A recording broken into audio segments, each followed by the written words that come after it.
প্রিয় ছাত্রছাত্রীরা, আজকে আমি তোমাদেরকে এই ভিডিওর মাধ্যমে ক্লাস 10-এর ভৌতবিজ্ঞান জীবনবিজ্ঞানের যে প্রশ্ন দেওয়া আছে রায়মার্টিন প্রশ্নবিচিত্রা ভলিউম 2, সেখানে 2025 সালে মাধ্যমিক পরীক্ষার জন্য জীবনবিজ্ঞানের প্রথম যে চ্যাপ্টার, সেখানে জীবজগতের নিয়ন্ত্রণ ও সমন্বয়, এখানের মধ্যে ইউনিট 1, তার মধ্যে 1.1 উদ্ভিদের সংবেদনশীলতা এবং সাড়া প্রদান, এই যে চ্যাপ্টার, এই চ্যাপ্টারের মধ্যে যে এমসিকিউ টাইপ প্রশ্নগুলো আছে, ইম্পর্টেন্ট যে এমসিকিউ টাইপ প্রশ্নগুলো আছে সাজেশন আকারে দেওয়া হয়েছে ভলিউম 2 এর মধ্যে, সেই প্রশ্ন উত্তরগুলো নিয়ে আমরা আলোচনা করবো আজকে। এবং যদি তোমরা অতি সংক্ষিপ্ত প্রশ্ন উত্তরগুলো পেতে চাও, অবশ্যই আমাদের কমেন্ট বক্সে কমেন্ট করবে, সেই প্রশ্ন উত্তরগুলো করে দেওয়ার চেষ্টা করা হবে। তো দেখো, প্রথম যে প্রশ্ন কী বলা আছে, দেখো 1.1-এর উদ্ভিদের সংবেদনশীলতা এবং সাড়া প্রদান, এই যে চ্যাপ্টার, সেখানে প্রথম দেখো প্রতিটি প্রশ্নের সঠিক উত্তর নির্বাচন করে তার ক্রমিক সংখ্যা সহ লেখো। প্রথম প্রশ্ন কী বলা আছে, লজ্জাবতীর পাতা স্পর্শ করলে নুয়ে পড়ে, এটি হলো লজ্জাবতীর পাতা স্পর্শ করলে নুয়ে পড়ে, এটি হলো কেমোন্যাস্টি, সিসমোন্যাস্টি, ফটোট্রপিজম নাকি ফটোট্যাকটিক চলন, এটা হবে অপশান খ অর্থাৎ সিসমোন্যাস্টি। নেক্সট প্রশ্ন অথবা দিয়ে প্রশ্ন ছিল, তুমি একটি উদ্ভিদের একক স্পর্শ করার সঙ্গে সঙ্গে দেখলে পত্রকগুলি বন্ধ হয়ে গেল, এটি হলো সিসমোন্যাস্টি, অপশান ক হবে সঠিক উত্তর। নেক্সট প্রশ্ন কী বলা আছে, 2 দাগের, সূর্য শিশির নামক পতঙ্গভুক উদ্ভিদের পাতার কর্ষিকাগুলি পতঙ্গদেহের সংস্পর্শে আসামাত্র বেঁকে গিয়ে পতঙ্গকে চেপে ধরে, এটি হলো, এখানে কি হবে, কেমোন্যাস্টি, অর্থাৎ অপশান ক হবে সঠিক উত্তর। নেক্সট অথবা দিয়ে প্রশ্ন ছিল, কলসপত্রী উদ্ভিদের পাতায় পতঙ্গ এসে বসলে কলসটি পত্রফলকের দ্বারা বন্ধ হয়, এটা হবে কেমোন্যাস্টিক, অপশান গ হবে সঠিক উত্তর। তারপরে 3 দাগের প্রশ্নে বলা আছে, প্রদত্ত কোনটি ট্রপিক চলনের বৈশিষ্ট্য তা নির্বাচন করো, প্রদত্ত কোনটি ট্রপিক চলনের বৈশিষ্ট্য তা নির্বাচন করো, এটা হবে উদ্দীপকের গতিপথ দ্বারা নিয়ন্ত্রিত নির্দিষ্ট উদ্ভিদ অঙ্গের আবিষ্ট বক্র চলন, অপশান ক হবে সঠিক উত্তর। নেক্সট প্রশ্ন কী বলা হয়েছে, দেখো এটা অপশান ক হবে সঠিক উত্তর। তারপরের যে প্রশ্ন আছে দেখো এখানে 4 দাগের প্রশ্নে বলা হয়েছে, কিছু ফুল সূর্যোদয়ের পরে ফোটে কিন্তু সূর্যাস্তের সঙ্গে মুদে যায়, এটি হলো ফটোন্যাস্টি, অর্থাৎ অপশান ক হবে সঠিক উত্তর। নেক্সট প্রশ্ন অথবা দিয়েছিল, পদ্ম ফুল সূর্যোদয়ের সময় ফোটে এবং সূর্যাস্তের সময় বন্ধ হয়ে যায়, এটি কী প্রকৃতির চলন, তো এটা হবে ফটোন্যাস্টি চলন, এটা হবে কি ফটোন্যাস্টি চলন। নেক্সট প্রশ্ন 5 দাগের প্রশ্নে কী বলা আছে, ইন্ডিয়ান টেলিগ্রাফ উদ্ভিদ বা বন চাড়ালের পার্শ্বপত্রকে যে চলন দেখা যায় তা হলো প্রকরণ বা রস স্ফীতি চলন, অপশান গ।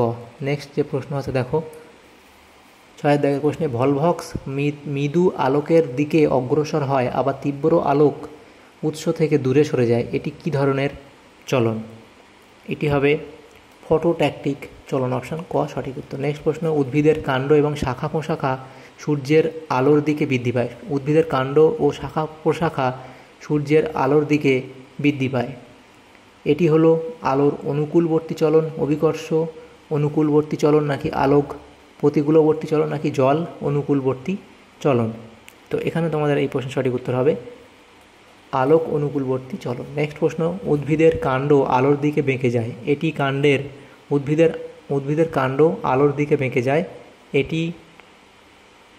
এটি কাণ্ডের ফটোট্রপিক চলন, অপশান খ। নেক্সট প্রশ্ন, প্রদত্ত যে জোটটি সঠিক নয় তা শনাক্ত করো, প্রদত্ত যে জোটটি সঠিক নয় তা শনাক্ত করো, এখানে তোমাদের হবে সিসমোন্যাস্টিক এবং পদ্ম, এটা সঠিক নয়। নেক্সট প্রশ্ন 10 দাগের প্রশ্ন, সেখানে কী বলা আছে, সূর্যমুখী ফুলের পাপড়ির চলন হলো ফটোন্যাস্টিক, অপশান ক হবে সঠিক উত্তর।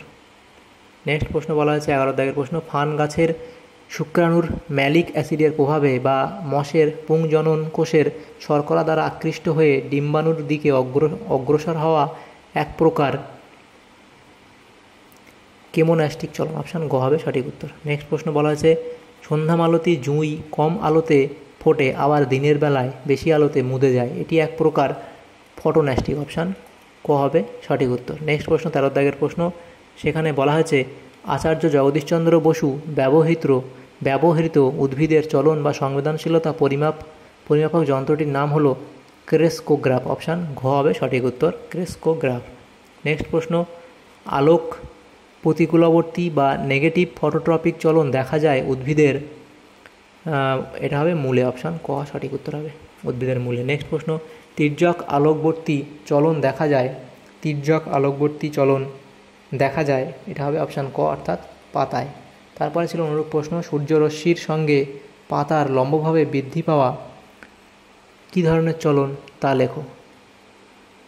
সূর্যরশ্মির সঙ্গে পাতার লম্বভাবে বৃদ্ধি পাওয়া কী ধরনের চলন তা লেখো।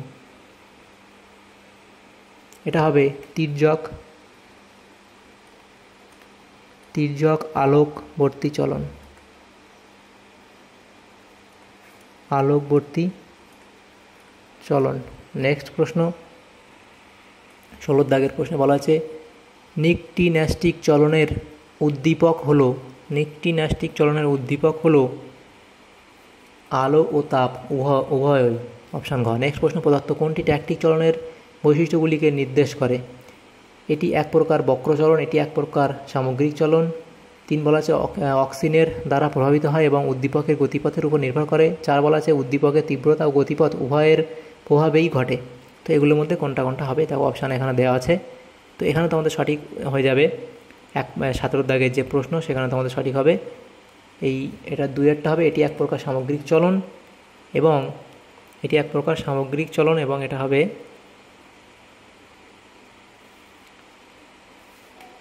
উদ্দীপকের তীব্রতা ও গতিপথ উভয়ের প্রভাবেই ঘটে, এই 4 হবে। তাহলে অর্থাৎ 2 এবং 4 অর্থাৎ অপশান গ সঠিক উত্তর হবে। নেক্সট প্রশ্ন, কোন উদ্ভিদের মূলে অনুকূল আলোকবর্তী চলন দেখা যায়।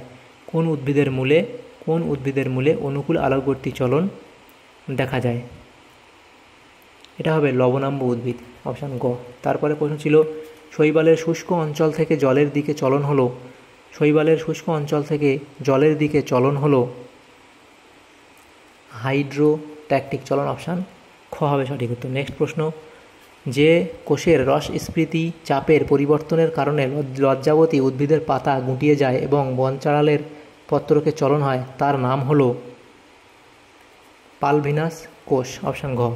তাহলে এখানে দেখো যে 20টা প্রশ্ন দেওয়া ছিল উদ্ভিদের সংবেদনশীলতা এবং সাড়া প্রদান এই চ্যাপ্টারের মধ্যে, যে এই ইম্পর্ট্যান্ট প্রশ্নগুলো এখানে দেওয়া হয়েছে। তো সেই প্রশ্নগুলো তাই উত্তর আলোচনা করলাম। যদি তোমাদের অতি সংক্ষিপ্ত প্রশ্নগুলো উত্তর তোমাদের লাগে তো অবশ্যই কমেন্ট করবে, তাহলে সেই প্রশ্ন উত্তরগুলো আমরা করে দেওয়ার চেষ্টা করব। Thank you, thanks for watching.